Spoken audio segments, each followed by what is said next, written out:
नमस्कार, माझ्या यूट्यूब चॅनलवर तुमचं सगळ्यांचं मनःपूर्वक स्वागत. आज आपण एक नवीन रेसिपी बघणार आहोत. राहिलेल्या चपाती आणि भाताचे कटलेट म्हणता येईल त्याला. तर यासाठी मी दोन्ही आकारांचे कटलेट केले आहेत. तर तुम्हाला ही रेसिपी कशी वाटली ती मला कमेंट बॉक्समध्ये नक्की सांगा. यासाठी आपल्याला चपातीचे तुकडे करून ते मिक्सरमध्ये काढून घ्यायचे आहे आणि त्यात मी मिरची घेतल्या आहेत आणि लसूणसुद्धा घेतला आहे वाटायला. त्याचा आपला बारीक चुरा करून घ्यायचा आहे. इकडे मी कांदा आणि कोथिंबीरसुद्धा कापून ठेवलेली आहे. अशा प्रकारे ते चपातीचा मी बारीक चुरा करून घेतला आहे. बऱ्याचदा आपल्याकडे चपाती आणि भात राहतो, मग आता त्याचं काय करायचं म्हणून मी अशा प्रकारे एक वेगळी रेसिपी ट्राय केली आहे. तुम्हीसुद्धा ट्राय करून बघा आणि आवडल्यास मला नक्की सांगा. आता यात पाणी वगैरेसुद्धा टाकण्याची गरज नाही, कारण भात थोडंसं चिकट असल्याने याचे तसेच आपल्याला वडे असे हातातच पीठ चांगलं मिक्स करून ते गोळा करून करायचे आहे. कटलेट आपण अशा आधी करून घेणार आहोत.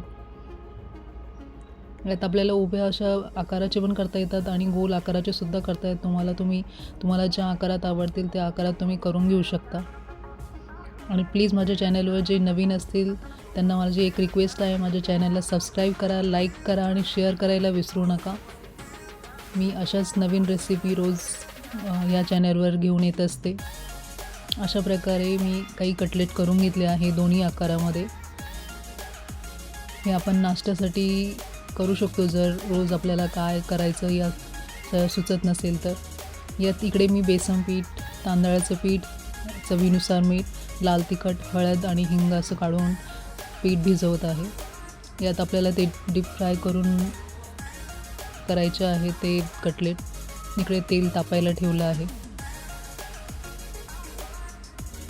तेल तापलं की एक एक कटलेट घेऊन आपल्याला त्या पिठात व्यवस्थित घोळवून तळायचं आहे. अगदी सोपी आणि लवकर होणारी रेसिपी आहे. मुलांना काहीतरी वेगळं म्हणून आपण हे देऊ शकतो आणि राहिलेल्या चपाती आणि भाताचा सुद्धा सदुपयोग असा होऊ शकतो.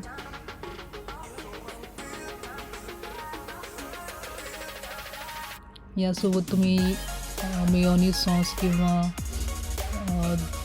टोमॅटो सॉस सर्व करू शकता किंवा एखादी चटणीसुद्धा खोबऱ्याची किंवा असेल काही घरात तयार तर तुम्ही तेही सर्व करू शकता. हे गरमागरम अतिशय छान लागतात. तुम्ही नक्की ट्राय करा. आणि ऑलमोस्ट आपले कटलेट रेडी आहेत. मी दोन्ही आकारात तुम्हाला तयार करून दाखवले आहेत. तुम्हीसुद्धा तयार करा आणि मला प्लीज कमेंट बॉक्समध्ये सांगा कसे वाटले ते. आणि प्लीज माझ्या चॅनलला सबस्क्राईब करायला विसरू नका. भेटूया तर मग पुढच्या अशाच नवीन रेसिपीमध्ये. नमस्कार. थँक्यू.